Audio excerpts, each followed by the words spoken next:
시작하겠습니다. 박수.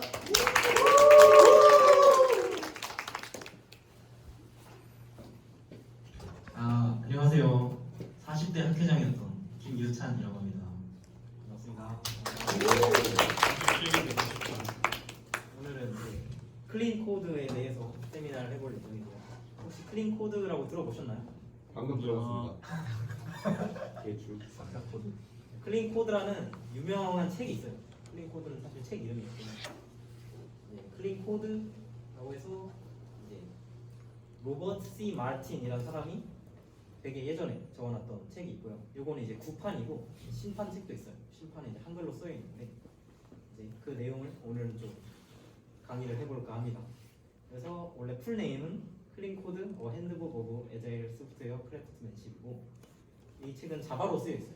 그래서 자바를 잘 모르면은 이게 약간 코드를 이해하는데 조금 어려울 수도 있는데 제가 다 설명을 해드릴 예정입니다.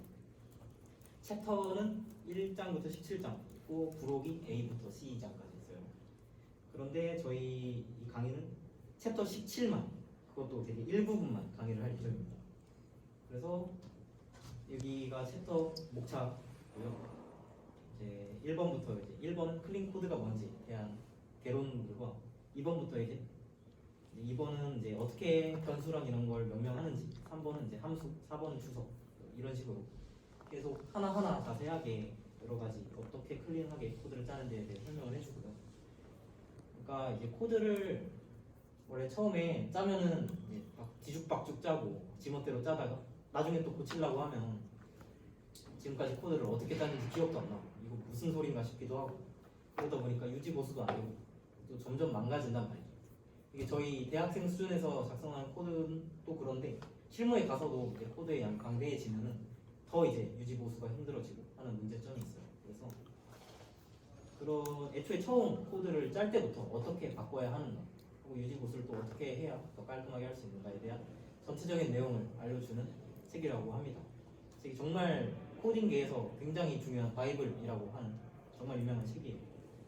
그래서 1번부터 한 13번까지는 이제 기본적으로 각 주제별로 어떻게 코드를 깔끔하게 짜는지 콘커런시 그리고 동시성까지 이렇게 나오고 14번, 15번, 16번은 이제 실전적으로 어떻게 실제 코드들을 보여주면서 어떻게 고쳐 나가는지 실제로 보여주는 예시를 나타내주고 있어요. 그래서 저희는 그런 것까지는 안 할 예정이고요. 그다음 마지막 17번이 이제 냄새와 휴리스틱이라고 하는 챕터인데요. 냄새가 진짜 그 코드에서 냄새 난다 할 때 그 냄새 그런 식으로 해서 휴리스틱은 이제 그걸 어떻게 고쳐야 하는지를 여태까지 1번부터 13번까지 나왔던 내용을 여기 간략하게 주제별로 핵심 부분만 내용을 요약해주는 파트이기 때문에 오늘 17번을 강의를 하기로 결정을 했습니다.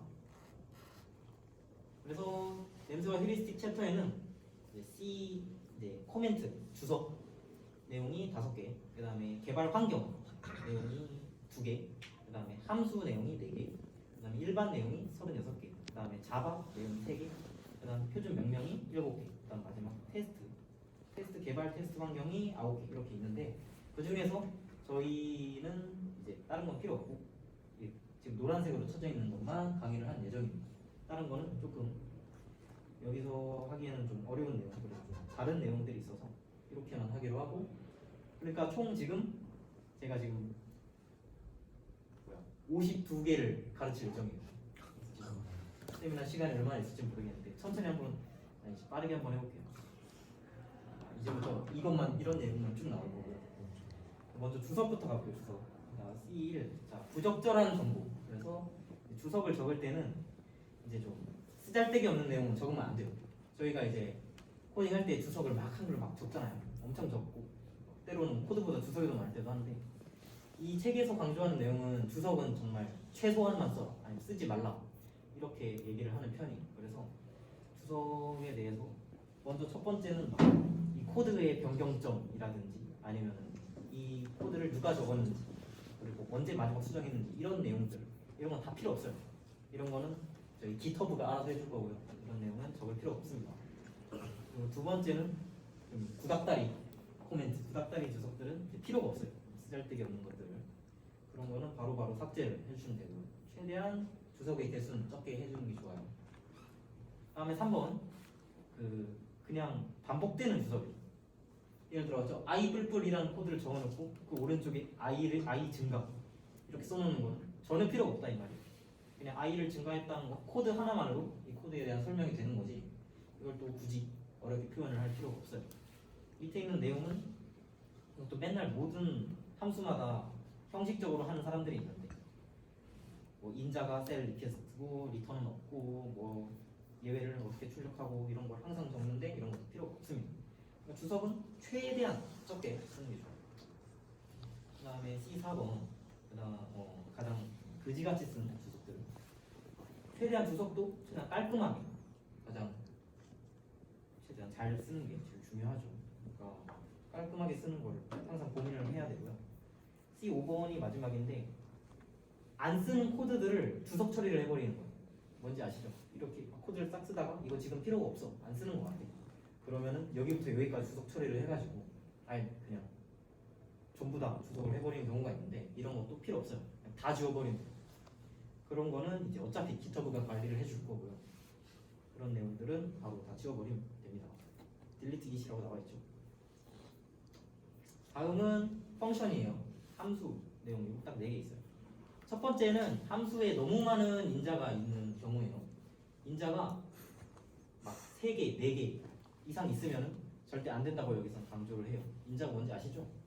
괄호 안에 있는 거 함수에 4개 변수기도 하고 여기서는 인자는 아예 없는 게 제일 좋다. No argument is best라고 나와 있고 하나 그 다음에 하나가 제일 좋고 2개 그 다음에 3개는 최소한만 쓰라고 하고 4개 이상은 쓰지 말라고 강조를 하고 있습니다.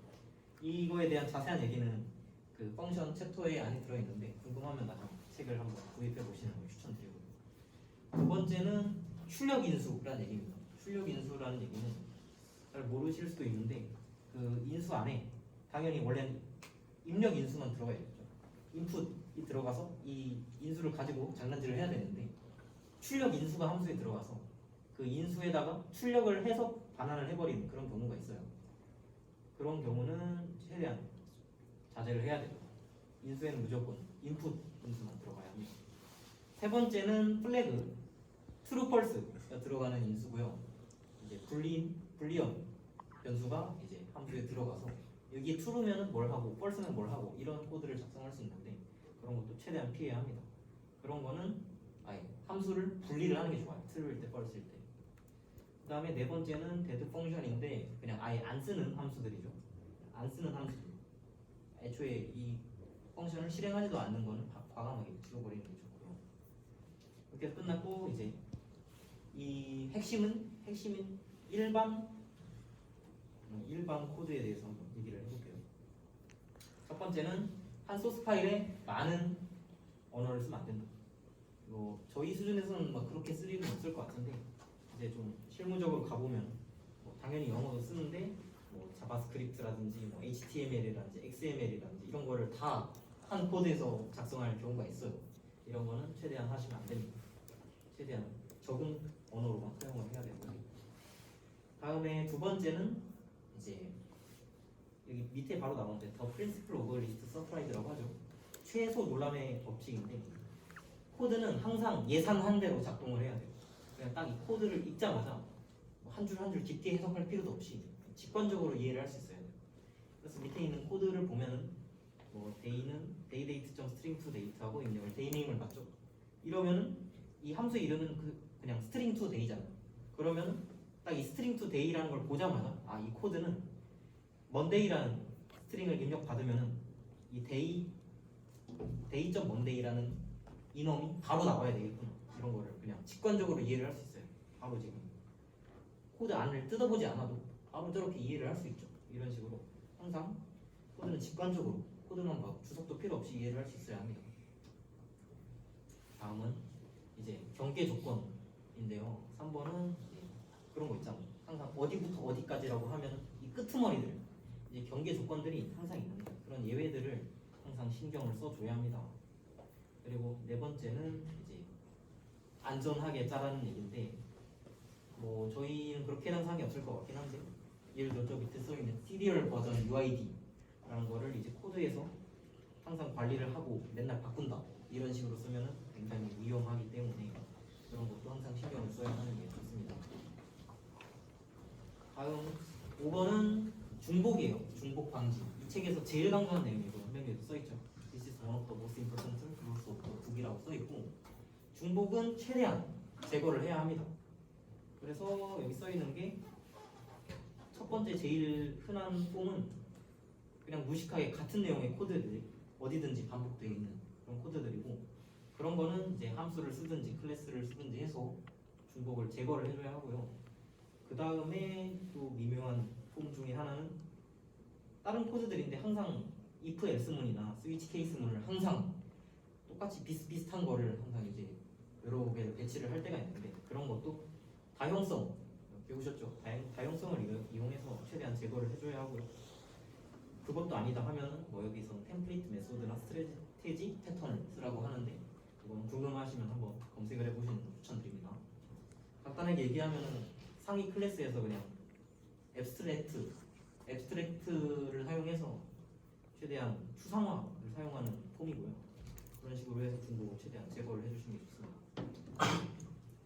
다음 6번도 굉장히 중요합니다. 여기 이 책에서 제일 강조한 내용이고 이제 추상화의 레벨을 여기서 강조를 하거든요.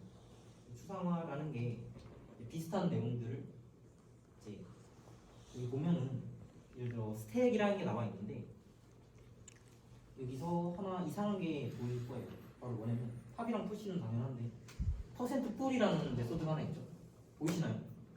퍼센트 풀은 이제 스택 중에서도 여기 써 있는 바운디드 스택, 그러니까 상한이 제한되어 있는 스택만 해당이 되는 얘기인데 여기서는 그냥 스택인데도 퍼센트 풀이라는 메소드가 들어있죠. 그러면은 그냥 평범한 크기가 무한인 스택에서 퍼센트 풀을 사용하면 어떻게 되냐? 그러면 문제가 발생을 하겠죠. 그렇기 때문에 항상 이 추상화 레벨에 맞는 코드만 항상 입력을 해야 돼요. 그런 거를 항상 신경을 써야 되고 그럼 좀 퍼센트 풀이라는 코드는 스택이 아니라 그 밑에 있는 바운디드 스택에서 들어가야 하겠죠. 메소드가. 이렇게 추상화 레벨을 항상 신경을 써줘야 합니다. 그 다음에 7번은 이제 상위 클래스가 하위 클래스에 의존을 하면 안 된다는 거예요.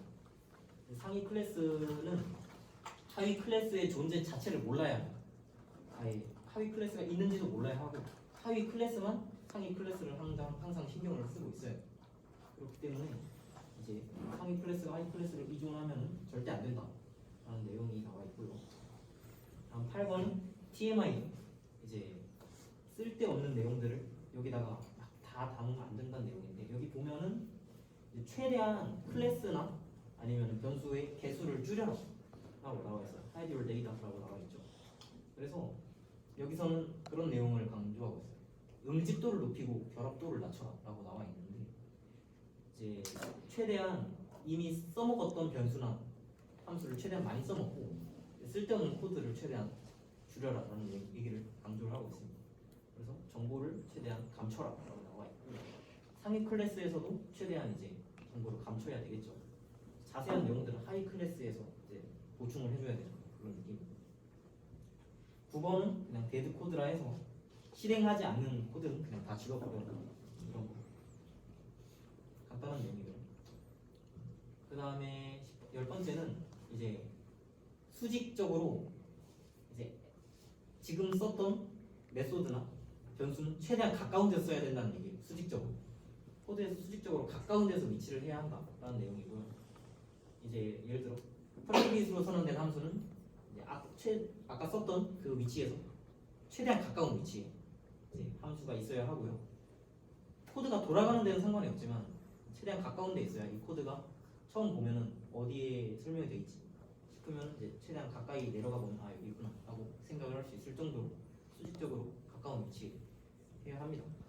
그 다음에 11번은 이제 코드에도 일관성을 유지해라 라는 내용이고 예를 들어 예시를 보면 여기 리스폰스라는 변수가 있는데 이 리스폰스 변수가 HTTP 서블렛 리스폰스라는 클래스를 가지고 있으면 다른 비슷한 경우에서도 똑같이 작동을 해야 된다는 거예요. 다른 클래스에서도 이제 리스폰스라는 변수 이름을 지적 변수를 똑같이 써서 최대한 다른 클래스에서도 비슷하게 작동을 해야 한다 그래서 이해가 쉽겠죠. 그래서 항상 일관성을 코드에 유지를 해라 라는 얘기고요. 다음에 12번은 잡동사니라는 얘기죠. 뭐 예를 들어 디폴트 컨스트럭터 뭔지 아시나요? 그 아무것도 없는 그 기본 생성자인데 구현도 안 되어 있는 걸 굳이 넣을 필요 없다. 비어 있는 기본 생성자 이런 거는 바로 지워버리면 되고, 그러니까 쓸데없는 거, 쓰지도 않는 변수들 이런 거 다 지워버려야 되고. 13번은 이제 결합 커플링에 대한 얘기인데, 예를 들어 뭐 이넘은 굳이 클래스 안에 들어가 있어야 되나 하면 절대 아니거든요. 이넘은 항상 밖에 빼놔야 되고, 스태틱도 이제 굳이 클래스에 필요가 없으면 밖으로 빼놔야 한다 이런 얘기죠. 굳이 임의적인 결합을 할 필요가 없다는 얘기예요. 그래서 그런 것도 항상 신경을 써줘야 되고, 이 코드들이 어디 위치에 들어가야 하냐 이런 걸 항상 생각을 해줘야 돼요.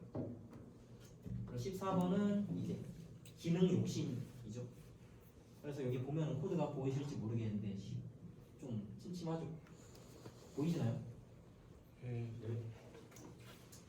여기 클래스가 hourly pay calculator인데, 여기서 calculate weekly pay라는 함수가 hourly employee라는 클래스 인수를 받죠. 근데 그 hourly employee라는 그 클래스 안에 들은 각종 메소드를 여기서 다 써먹고 있어요.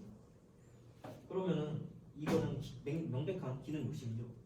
hourly pay calculator는 hourly employee를 그렇게 알면 안 되는데 굳이 이렇게까지 해서 욕심을 내서 우리는 이 여기 있는 메소드가 뭐 있는지도 모르는데 정말 다 여기서 써먹으려고 하기 때문에 이런 거는 최소한 방지를 해야 합니다.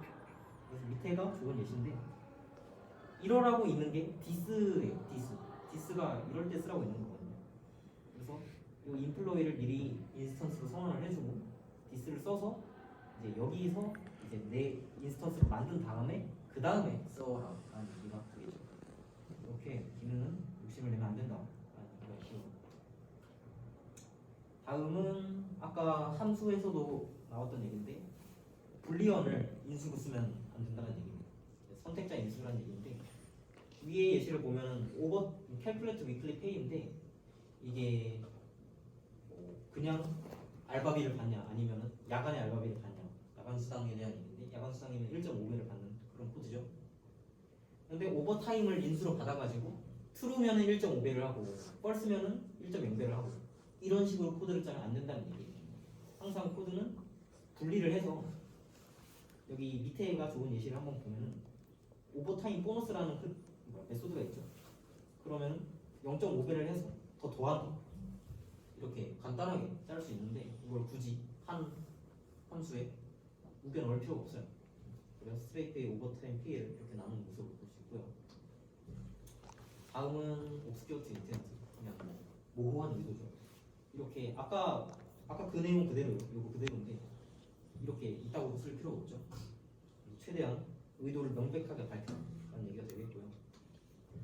다음에는 그 책임을 잘 배치를 해야 하는데, 예시를 보면 파이 상수는 어떤 클래스에 들어가 있어야 되냐, 뭐 매스 클래스에 있어야 되냐, 아니면은 트리고노메트리 이양 클래스에 들어가 있어야 되냐, 아니면 서클 클래스에 들어가 있어야 되냐 하면은 명백히 매스에 들어가 있어야 합니다. 그렇기 때문에 이제 어떤 클래스에 이런 걸 다 넣어야 되는지 항상 신경을 써줘야 되고, 그런 내용이고요. 다음은 스태틱인데 부적절한 스태틱이죠. 스태틱 뭔지 아시나요? 스태틱은 예를 들어 맥스 함수 같은 경우에는 어디서든지 쓸 수 있으니까 당연히 스태틱으로 선언이 되어 있으면 합니다. s.max는 스태틱이죠. 그런데 이런 식으로 a.maxb 아니면 뭐 mass.maxab 뭐 이런 식으로 할 필요가 없다는 얘기예요. 그렇기 때문에 스태틱은 이럴 때는 당연히 좋은데, 엔간하면 스태틱 함수는 별로 좋지가 않아요. 그렇기 때문에 스태틱 함수는 최대한 신경을 써라 라고 나와 있고, 여기 밑에 hourly pay calculator calculate pay는 스태틱으로 선언을 해야 되냐 말아야 되냐라는 얘기인데, 이것도 굳이 필요가 없기 때문에 스태틱으로 선언을 할 필요가 없다 그런 내용이고, 최대한 고민을 해서 스태틱 함수를 선언을 해라 라는 얘기고, 다음은 이제 설명적인 변수죠. 그래서 굳이 뭐 한 방에 가지 않더라도 여기 보면은 매처라는 클래스에서 이제 키랑 밸류를 한 단계를 거쳐서 이제 변수로 먼저 설명을 해주고 그 다음에 헤더에 넣는 코드죠. 이런 식으로 한 번에 넣을 필요 없이 중간에 이제 이게 무슨 내용인지 설명을 해주는 단계를 한번 거쳐라. 그렇게 해서 저희가 한 방에 더 이해를 할 수 있게끔 이렇게 코딩을 하는 게 중요하다는 걸 강조하고 있어요. 다음 20번째고요. 이제 함수 이름을 걔가 뭘 하는지에 따라 정확하게 그 내용을 잘 적어라는 얘기고, 여기 date due date는 date.add 5라고 써 있는데 이게 딱 보면 무슨 내용인지 전에 감도 안 오죠. 이게 5가 뭐 5일을 더하는 건지 아니면 5주를 더하는 건지 5시간 더하는 건지도 모르겠고, 그 다음에 이걸 더하는 게 저기 써 있는 데이트 그 자체에 더하는 건지 아니면은 안에서 또 인스턴스를 선언해서 거기 있는 애를 5를 더해서 리턴을 하는 건지 그런 것도 내용이 안 나와 있고, 그렇기 때문에 저렇게 그냥 달러 add라고 쓰면 안 되고 여기 내용을 보면 add days to increase by days 이런 식으로 해야 되고, 만약에 데이트를 안 바꾸면은 days since 저런 식으로 써야 되는 거죠. 구조에 따라 이렇게 두 종류로 나눌 수 있고. 이해가 되시죠? 다음 21번은 알고리즘을 이해하고자 라는 얘기고, 그냥 이게 왜 되지 싶은데 그냥 모르겠으니 된다 해서 그냥 코드를 하면 안 되고, 명백하게 본인이 짜는 코드가 무슨 알고리즘으로 작동을 하는지 이해를 한 상태로 코딩을 해야 합니다. 중요하죠. 다음 22번은 좀 긴데 이제 논리적 의존을 이제 실제 의존으로 바꿔라라는 얘기인데 조금 복잡한 얘기예요.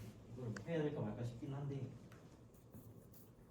이 코드를 간단하게 보면은 이게 무슨 코드냐면 또 그냥 대충 뭐 리포트 클래스에서 리포트를 작성을 해서 이제 뭐가 해야 되냐, 어쨌든 리포트를 작성하는 클래스예요. 보고서를 작성해야 되는데 여기서 하나 이상한 게 껴있어요. 그거를 지금 본인이 직접 알아놓으라 하면은 시간이 오래 걸리기 때문에, 뭐냐면 여기 페이지 사이즈가 있죠. 여기 페이지 사이즈라는 코드가 있는데 저게 여기 있어야 될까요? 왜냐면 여기서 generate report라는 함수인데 페이지 사이즈가 여기서 정해져 있으면은 이거는 지금 추상 수준이 안 맞는 거죠. 페이지 사이즈가 달라지면은 여기서 예를 들어 지금 페이지 사이즈가 여기는 안 나왔네. 페이지 55라고 나와 있죠. 55라고 나와 있는데 이 페이지 사이즈가 달라지면은 실제 그 페이지를 출력하는 아워리 리포트 포매터에서 이제 오류가 나겠죠. 그래서 페이지 사이즈는 포맷을 해주는 클래스인 아워리 리포트 포매터 안에 들어가 있어야 합니다. 이거는 지금 의존 레벨이 잘못이 됐죠. 그래서 이런 거를 항상 신경을 써줘야 된다. 이해를 못하셔도 괜찮을 것 같습니다. 천천히 한번 나중에 읽어보세요. 23번은 아까도 나왔는데 그 if else랑 스위치 케이스 계속 반복하는 거는 다용성으로 대체를 해라 라는 내용이고, 밑에 짤막하게 써있는데 여기 책의 저자는 스위치문은 딱 한 개만 써라 룰을 강조를 하고 있습니다. 스위치를 너무 쓰지 말지는 않고 딱 하나만 써라 이렇게 강조를 하고 있습니다. 24번은 이제 저희끼리 정한 룰을 사용을 해라. 팀끼리 정한 룰이 있을 거 아니에요. 뭐 명령법이라든지 이런 거는 일단은 우리가 팀에서 정한 대로 일관적이게 사용을 해라. 사람들별로 그게 룰이 다르면 안 되겠죠. 그런 것도 있고, 25번은 이제 매직 넘버, 이제 매직 상수라고 하죠. 그거는 이제 변수로 대체를 해서 사용을 해라 라는 얘기고요. 예를 들어 하루가 총 몇 초죠? 86,400초죠. 86,400이라는 숫자를 굳이 그 86,400을 쓸 필요가 없이 딱 한 번만 쓰더라도 seconds per day라고 대체를 해서 상수를 대체를 해서 디파인을 해서 사용을 해라 라는 내용을 담고 있습니다. 이런 식으로 돼 있고, 그런데 꼭 그렇게 사용을 안 해도 된다라는 게 밑에 내용 나와 있는데, 예를 들어 뭐 더블 서컴퍼런스 그 원의 넓이 구할 때 레디어스 곱하기 3.14 곱하기 2인데 2를 또 굳이 다른 변수로 대체를 하는 건 무식한 짓이죠. 그래서 저런 건 또 살려야 하고 뭐 마일스 워크드도 5280이 그 뭐야 사실 저것도 5280이 되게 명백한 숫자예요. 1마일을 나타내는 거기 때문에 5280이 그런 식으로 해도 된다라는 내용을 알려주고 있고요. 그러니까 매직 상수를 최대한 사용을 하되 너무 뻔한 건 쓸 필요가 없다 라는 얘기고 26번은 항상 정확해라 라는 내용이고 예를 들어 그 모든 변수를 프로텍티드로 선언을 하는 그런 이상한 짓은 하지 말고 널 값을 만약에 반환을 하는 펑션이 있으면은 너를 항상 체크를 해줘라 이런 식으로 항상 애매한 부분 없이 정확하게 하라는 얘기고 다음에 27번은 이제 아까 컨벤션 내용이 있었죠. 이거죠. 뭐 저희 팀끼리 컨벤션을 사용을 하는 게 중요한데 또 그것보다는 구조가 더 중요하다는 얘기예요. 컨벤션에 너무 의존할 필요 없이 그냥 코드 자체에서 예를 들어 이해하기 쉽게 하자면 그냥 프라이빗은 프라이빗 하게 뭐면 뭐 하게 이런 식으로 구조에서 애초에 제한을 해버리면은 그게 더 저희끼리 정한 컨벤션보다 더 깔끔하게 짤 수 있겠죠. 그래서 구조를 강제를 하면 더 좋다 이런 식으로 나와 있고요. 오지 않았네요. 28번은 이제 캡슐화를 시켜라는 얘기인데 그 조건 그 밑에 거가 잘못됐네. 밑에 거는 그 타이머가 끝났을 때랑 타이머가 지금 안 돌아가고 있을 때 저거 두 개의 조건을 좀 복잡하게 나타내고 있죠. 얘를 캡슐화를 시켜서 위처럼 should be deleted 이런 식으로 타이머를 삭제를 해야 될 때 이런 식으로 감싸면은 이해가 쉽겠죠. 이렇게 써야 되고 29번은 이제 저희 머릿속에서 뇌에서 이제 부정적인 컨디션보다 긍정적인 조건을 더 바로 인식하기 때문에 위에 게 더 좋은 내용입니다. should 컴팩트를 해야 할 때, 컴팩트를 해야 할 때라는 저 내용이 밑에 컴팩트를 안 해야 될 때 반대보다 더 이해하기 쉽겠죠. 이런 식으로 써야 되고요. 그 다음에 30번도 되게 중요합니다. 30번은 이 책에서 제일 강조하는 것 중 하나고 한 함수는 한 가지 일만 해야 한다는 얘기예요. 그래서 예시를 보면은 위의 예시는 페이인데 이 함수에서 총 3가지를 동시에 하고 있다고 써 있어요. 첫 번째는 이 employee 변수를 다 둘러보고 두 번째는 얘가 페이를 해야 되는지를 검사를 하고 그다음 세 번째는 실제로 페이를 하는 과정이죠. 이렇게 3개를 구분할 수 있는데 얘네를 최대한 쪼개야 된다는 얘기예요. 여태까지는 좀 실무적인 내용이었는데 이런 거는 저희가 개발하는 그런 낮은 수준에서도 되게 좀 강조를 해야 하는 부분이라고 생각을 해요. 그래서 3개로 쪼갰죠. 페이 함수를 먼저 다 둘러보는 그냥 페이 함수를 쪼개고 두 번째는 얘가 페이를 해야 되는지 그 조건을 검사하는 페이 is necessary를 만들었고 그 다음에 실제로 페이를 하는 코드인 calculate and deliver 페이를 만들어서 이렇게 3개로 멋있게 쪼갠 모습을 보여줬어요. 이렇게 하나의 함수는 하나만 하게 해야 저희 가독성도 좋고 유지 보수를 하게 좋습니다. 다음 31번은 이제 숨겨진 의존성인데요. 31번 위의 코드들을 보면은 다이브 코드랑 볼까요? 세츄레이트 그레디언트랑 미티플레이트 스플라이스랑 다이크로 무브가 있는데 요게 무조건 이 순서대로 진행을 해야 돼요. 이론적으로 그렇죠. 그라디언트를 먼저 보고 그 다음에 스플라인 만든 다음에 최종 코드를 실행을 해야 되죠.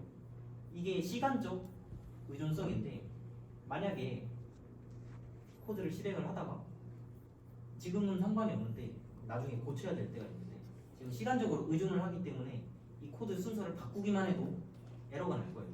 그죠? 그라디언트를 세츄레이트 한 다음에 그거 가지고 중간 코드 실행하고 그 중간 코드의 결과를 가지고 마지막 코드를 실행을 하게 되는데 이렇게 되면 안 되니까 밑에 코드가 좋은 예시죠. 얘는 명백하게 시간적인 의존성을 밝히고 있어요. 이 코드 자체에 그레디언트를 세츄레이트 한 거를 먼저 변수에다 인스턴스 변수에다 넣어놓고 그거를 또 스플라인에다가 명백하게 넣어놓고 또 그거 가지고 인수를 넣어서 마지막 코드를 실행을 하죠. 이렇게 명백하게 시간적 의존을 밝히는 코드가 되게 좋습니다. 32번은 이제 아까도 비슷한 얘기를 했는데 최대한 의존성, 아니, 일관성이 있어야 돼요. 일관성. 그래서 여기 보면은 위에 상위 클래스가 엘리어스 링크 위젯인데 그 밑에 하위 클래스가 베리어블 익스펜딩 위젯이죠. 전혀 달라 보이는데 상위 클래스, 하위 클래스로 이게 상속이 되어 있어요. 그래서 이런 식으로 하면은 안 된다라는 얘기를 본 적이 있어요. 예를 들어 여기 써있죠. 베리어블 익스펜딩 위젯 룰을 사용하려면 ls 링크 위젯 점을 한 다음에 그 밑을 사용을 해야 되는데 이게 무슨 상관이 있냐 라고 나와 있어서 전혀 알 필요가 없다라고 여기 써있죠. 그래서 이런 거는 굳이 의존을 하지 않으면 분리를 해야 한다. 여기서는 나타내주고 있습니다. 33번은 경계 조건을 캡처하라 라는 얘기예요. 별거 아닌 거 별로 아닌 것 같이 보이지만 레벨 더하기 1을 이제 넥스 레벨로 해서 다음 레벨이 텍스 랭크보다 작다면 이런 식으로 나와 있죠. 그래서 이렇게 숫자 써 있고 경계 조건 이런 거는 항상 별거 아닌 것 같아 보이지만 저렇게 변수 하나로 캡처를 해줘라 라는 얘기를 담고 있고요. 다음 34번도 길죠. 이거는 이제 함수는 이것도 되게 중요해요. 제가 봤을 때는 함수 중에서는 이게 제일 중요한 것 같아요. 함수는 한 레벨의 추상화를 담고 있어야 한다는 얘기고요. 2개 이상의 추상화를 두 레벨이 서로 다른데 그런 다른 레벨을 한 함수에 담고 있으면 안 돼요. 예를 들어 왼쪽에 보이시나요? 왼쪽에 렌더라는 함수인데 여기서는 추상화 수준이 다른 레벨이 2개가 있어요. 먼저 하나는 일단 이 함수가 뭐냐면 HTML 그 태그를 생성을 하는 그런 코드인데 여기서 먼저 사이즈가 뭐 0보다 크다면 이라고 나와 있죠. 이 사이즈를 먼저 재고요. 그 다음에 두 번째는 이 태그를 실제로 생성을 하는 것까지 담고 있어요. 이 추상화 수준이 레벨이 다르죠. 사이즈를 세는 게 더 높죠, 그죠? 생성을 하는 건 정말 제일 밑에 말단에서 해야 되네요. 그런 노동을. 그래서 오른쪽에 위에가 제일 좋은 예시인데 먼저 스트링 버퍼라는 그 기본적인 출력을 인스턴스를 HTML 태그라는 클래스로 한번 감쌌죠.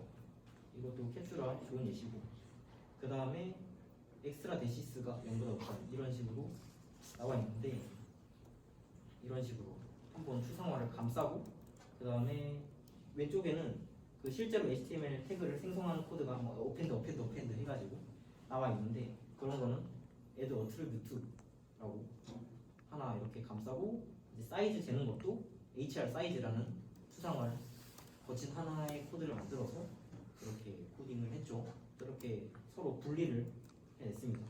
추상화 수준이 다른 거는 2개로 분리를 해서 이렇게 멋있게 실행을 하면 될 거예요. 35번은 이제 설정 관련 변수는 제일 위에 넣어라라는 얘기고 좀 사실 당연하죠. 당연한데 신경을 안 쓰면 잘 모를 수도 있는데 이런 디폴트 패스, 디폴트 루트, 디폴트 폴스 이런 거는 항상 최상위 수준에 놔야 저희가 굳이 안 찾아봐도 당연히 여기 있겠지 하고 꺼내봤을 때 이렇게 사용을 할 수 있고요. 이 설정 변수가 실제로 사용하는데 넣을 필요가 없어요. 실제로 사용하는 클래스에 안 넣어도 항상 최상위 수준에 넣어야 한다라는 걸 얘기를 하고 있고요. 마지막이죠. 이거를 이제 디미터의 법칙이라고 하는데 이 메뉴에 보면 a.getb.getc.doSomething 이런 식으로 쓰는 거를 디미터의 법칙이라고 하는데 이런 거를 쓰지 않아야 합니다. A는 C를 몰라야 해요. A는 B를 쓸 수는 있어도 C를 몰라야 하고요. 그 다음에 B도 이제 C까지 나가도 이제 C의 내부에 있는 또 뭔가를 실행을 하면 안 됩니다. 그 이유 중에 하나가 만약에 또 고칠 일이 있어서 B와 C 사이에 또 get를 쓸 때가 있는데 그러면은 이제 이런 식으로 쓰면은 오류가 나겠죠.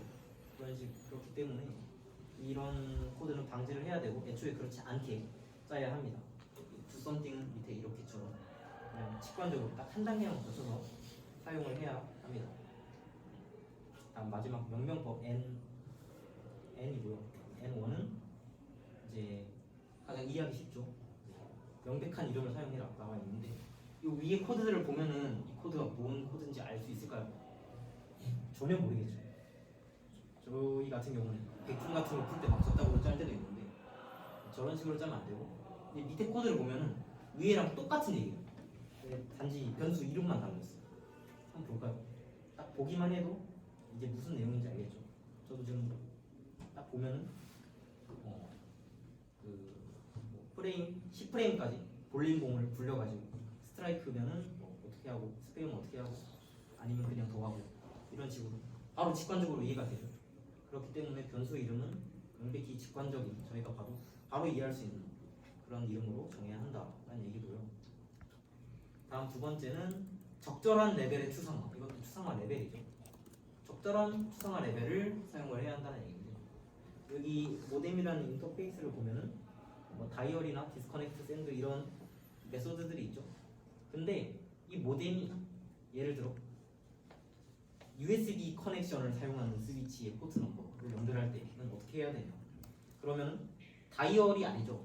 이게 좀 하드웨어적인 얘기인데 모뎀 중에 다이얼을 쓰는 거는 좀 구식 모뎀이라는 얘기죠. 근데 만약에 이 모뎀은 종류가 다양한데 그 중에서 USB면은 다이얼이 아니라 그냥 뭐 커넥트 그런 코드를 써야 될 거 아니에요.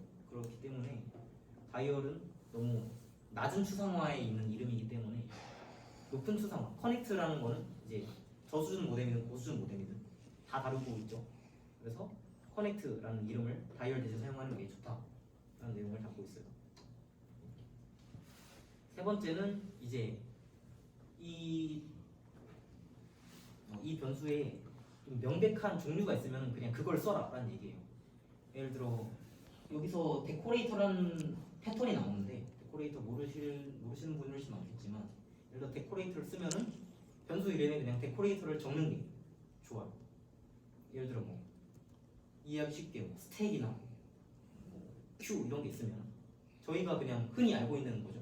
그렇기 때문에 다른 이름을 안 쓰더라도 그냥 무슨 스택, 무슨 큐 이렇게 명백하게 딱 적어주는 거 되게 좋아요. 그리고 뭐 투스트링 같은 거는 이제 뭐 뭔가를 문자열로 바꿀 때 투스트링을 쓰죠. 그것도 저건 투스트링이라는 말이 이제는 뭐 누구나 다 쓰기 때문에 뭐 어떤 걸 스트링으로 바꿀 때는 저렇게 투스트링 무조건 저렇게 바꾸라. 체인지 스트링 뭐 이런 식으로 쓰면 안 되겠죠. 무조건 다 투스트링으로 여기가 다 통일을 시켜야 한다 이런 얘기를 담고 있어요. 네 번째는 모호한 이름들 그런 거는 방지를 해야 하고요. 여기 보면은 제일 위에 메소드 이름이 두 리네임인데 그 두 리네임이 뭘 하는 거냐 밑을 보면은 저도 잘 모르겠어요. 이게 리네임 페이지라는 메소드가 또 있죠. 이게 두 리네임의 리네임 페이지가 왜 있는 거야? 두 리네임과 리네임 페이지가 뭐가 다른데? 라고 여기 써있죠. 그렇기 때문에 이제 함수도 이름을 지을 때는 정확하게 이 함수가 뭘 하고 있는지를 파악을 하고 해야 합니다. 여기 보면 rename page and optionally a reference로 정하는 게 좋다. 이렇게 아무리 길어도 이 함수를 정확히 설명을 해주는 게 좋아요. 여기 보면은 페이지를 리네임 하는데 만약에 리팩터 리퍼런스라는 조건이 실행되면 레퍼런스도 바꾸죠. 그렇기 때문에 조건적으로 레퍼런스를 바꾸기 때문에 이렇게 밑에처럼 적는 게 좋다라는 얘기고 5번은 아까 변수 이름 지을 때 최대한 직관적으로 잘 적어라, 최대한 자세하게 적어라 이런 얘기를 했었는데 또 이건 다르다라는 얘기를 하고 있어요. 어쩔 때는 그렇지만 긴 내용에서는 그렇게 길게 적어야 되는데 이렇게 짧은 함수, 롤맨이 짧은 함수는 짧은 거 써도 된다 라는 얘기예요. 여기 보면은 i, n 이런 함수, 이런 변수를 쓰고 있죠. 여태까지는 그런 거 쓰지 말라고 했는데 얘는 되게 짧잖아요. 그렇기 때문에 굳이 i를 롤 카운트로 바꿀 필요 없이 그냥 i 정도만 써도 저희가 이해 쉽기 때문에 그냥 이런 식으로 적어도 된다. 그냥 딱 봐도 n번만큼 돌려라 라는 얘기잖아요. 그렇기 때문에 굳이 뭐 그런 식으로 적을 필요 없고 찐막이는 찐막 하나 있지. 인코딩 변수를 피해라는 얘기인데 예적에는 이 책이 옛날에 써졌다 보니까 변수 앞에 m이나 f 이런 식으로 붙일 때가 있어요. 예를 들면 프라이빗 변수면 앞에 f 붙이고 p 붙이고 이럴 때가 있거든요. m 붙이고 이런 프리픽스들 이런 거를 적을 필요 없다. 옛날에 VIS 뭐 저렇게 적기도 했는데 저런 거 필요 없다. 우리는 그런 거는 다 깃에서 관리를 해주기 때문에 그런 건 신경 쓸 필요 없고 요즘 IDE에서 다 관리를 해주기 때문에 이런 인코딩은 필요가 없습니다. 변수는 그냥 변수대로 여태까지 했던 대로 적는 게 좋아요. 진짜 마지막이에요. 이제 이름은 항상 부작용을 설명을 해줘야 돼요.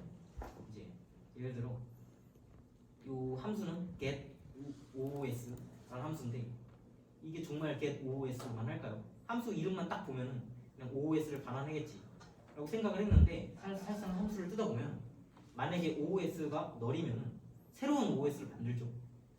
그죠? 그렇기 때문에 이거는 그냥 단순히 get만 하는 게 아니에요. 그래서 이름을 어떻게 바꿔야 되냐 하면은 create or return 이런 식으로 널이면 새로 생성을 하기 때문에 이런 식으로 모든 기능을 다 적어주는 게 좋다. 예상치 못한 부작용을 사이드 이펙트를 없애야 된다라는 얘기였고요. 그래서 요 책이 이제 신판이에요. 신판. 이건 한글로 써져 있고요. 저희가 지금까지 영어로 했는데 이제 한글로 써져 있는 좋은 책이 신판이 있으니까 이걸 한번 관심 있으시면 사보는 거 추천드리고 이게 정말 코딩계의 바이블이라서 무조건 하나 구매해서 읽어보시게 되지 않을까 라는 생각이 듭니다.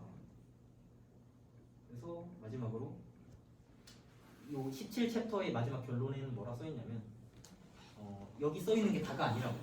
근데 내가 생각나는 거 다 적었다고 하고요.